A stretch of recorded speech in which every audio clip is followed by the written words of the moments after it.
سوال یہاں پہ میرا یہ ہے، کیونکہ انسان تو کوئی بھی اپنی مرضی سے پیدا نہیں ہوتا کسی خاص مذہب کے گھرانے میں،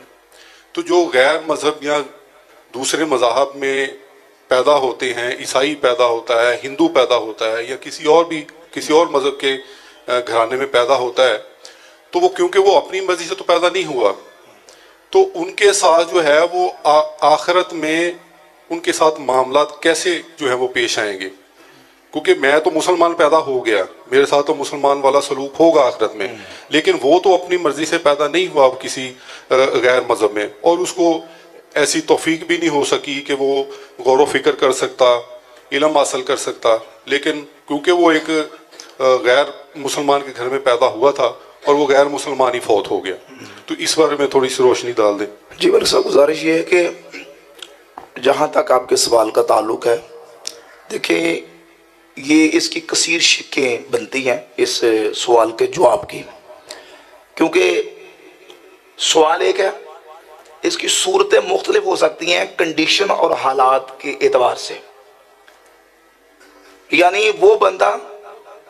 جو جس جگہ پہ پیدا ہوا ایک نان مسلم ہے، غیر مسلم، یا یوں کہہ کسی بھی مذہب کا وہ ماننے والا نہیں ہے، تو اب وہ کس حالت میں ہے، کس کنڈیشن میں ہے، کس علاقے میں، کس جگہ پہ پیدا ہوا، کس زمانے میں پیدا ہوا، یہ اس کی تفسیرات ہیں۔ ہمارے علماء نے، فقہاء نے، متکلمین علمی کلام کی عقائد کی کتابوں کے اندر ان چیزوں کو تفصیل کے ساتھ بیان کیا ہے۔ اگر تو فرق کریں، آپ یہ سمجھتے ہیں کہ وہ ایسا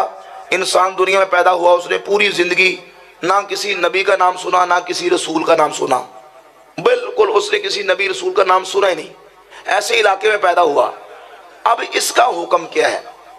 تو شرعی طور پہ اگر واقعتاً یہ صورت متحقق ہو، ویسے تو یہ نادر ہے اس جدید ماڈرن دور کے اندر، لیکن بہرحال اگر ایسی صورت متحقق ہو جائے کہ ایک بندہ ایسی جگہ پہ پیدا ہوا جہاں اس نے پوری زندگی کسی نبی رسول پیغمبر کا نام ہی نہیں سنا، تو اب اس کی نجات کس طرح ہوگی؟ وہ تو کسی نبی کو مان ہی نہیں رہا، کسی نبی پر ایمان ہی نہیں لایا۔ تو اس کا جواب فقہاء نے، علماء نے لکھا کہ اس کے لیے اتنی توحید کہ جس سے وہ اتنا جانے اور یہ اعتقاد رکھتا ہو، یہ جو عالم ہے نا، ما یعلم بحسانے، جس کے ساتھ بنانے والے کی پہچان ہوتی ہے، بنانے والے کی معرفت ہوتی ہے، وہ آسمان کو، زمین کو، یہ نباتات، یہ حیوانات، یہ ساری چیزیں دیکھ کے اتنا اعتقاد رکھے کہ ان ساری چیزوں کو کسی نے بنایا ہے، تو یہ اس کی نجات کے لیے کافی ہوگا۔ یہ اگر ایسی صورت نادر متحقق ہو جائے، پھر اس کے بعد ایک دوسری صورت آئے گی کہ نہیں، اس تک یہ چیزیں پہنچی تو ہیں، انبیاء رسول اعظام علیہ الصلوۃ والتسلیمات کا پیغام پہنچا ہے، تو پھر جتنی چیزیں جیسے جیسے اس کے ساتھ اس کے پاس پہنچتی چلی جائیں گے، وہ ان چیزوں کا مکلف ہوتا چلا جائے گا اور وہ ان چیزوں کا پابند ہوگا۔ اور شریعت نے ویسے تو حکم ہے احادیث کے اندر، کل مولود یولد علی الفطرۃ، ہر بچہ اپنی فطرت، یعنی فطرت پہ پیدا ہوتا ہے، دین اسلام پہ پیدا ہوتا ہے، اور پھر اس کے ماں باپ اس کو یہودی بنا دیتے ہیں یا مجوسی بنا دیتے ہیں، تو اب وہ سمجھ وال ہونے کے بعد اس کی عقائد میں چینجنگ آتی ہے۔ اگر سمجھدار ہونے کے بعد جو اللہ نے اس کو عقل، شعور، سمجھ دی ہے، اس کو استعمال نہیں کرتا، تو ظاہر ہے کہ پھر وہ اس کی پکڑ ہوگی اور اس کی گرفت ہوگی۔ وہ اپنی سمجھ کو استعمال کرے، اپنی عقل کو استعمال کرے، اور غلط اور صحیح میں تمیز کرے، اور حق اور باطل کے اندر فرق کرنے کی کوشش کرے، وہ اس کا مکلف ہے،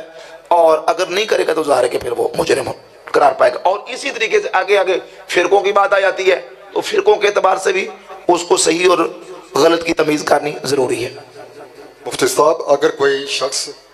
فوت ہو جائے بعد عقائد میں سے، اگر ہمارا ان کے ساتھ خونی رشتہ بھی ہے، کیا ان کے لیے قرآن و سنت سے کوئی ایسی حدیث یا قرآن کے کوئی آیت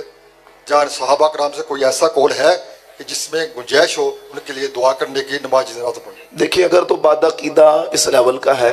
کہ اس کی بد عقیدگی کفر تک پہنچی ہوئی ہے، اس کے عقائد کفر یا گستاخانہ عقائد ہیں، تو پھر تو قطعاً ایسے کے لیے دعائے مغفرت کرنا یا اس کا جنازہ پڑھنا یہ ہرگز جائز نہیں ہے، بالکل نہیں ہے۔ اگر اس کے عقائد کفریہ اور اس کی بدعقیدگی جو ہے وہ گستاخی اور کفر تک پہنچی ہوئی ہے، اور اگر اس لیول کا نہیں ہے تو تب بھی حکم یہی ہے کہ ایسے بندے کا جنازہ نہ پڑھا جائے. ہاں اگر وہ اس لیول کا اس کے قائد و کفریہ کو ساگانا اور جاننے کے بعد بھی اس کا جنازہ پڑھے گا یا اس کو مغفرت و بخشش کا مستحق قرار دے گا تو پھر وہ تو جائے گا جہنم میں. یہ خود اس کے لیے بخشش کی دعا کرنے والا بھی اپنا ایمان برباد کر بیٹھے گا. یہ بس آخری سوال ان بزرگوں کا, اس کے بعد آخر دعا کریں گے انشاءاللہ. اچھا جی پانی پلے اللہ کہتا ہے پسروری تو تا سے بچ گئے جی تے چڑھ گئے جی فضل احمد چشتی دے مولوی صاحب دے. میں نے کہا تھا کہ شخصیات کا ذکر کریں گے پھر مجھے لئے او مطلب ہے نا قائد اعظم نو جی سدھے ہیں جی گالاں جی قائد اعظم نو کنجر کہے گئے, قائد اعظم نو بغیرت کہے گئے. دیکھیں بس اتنی بات,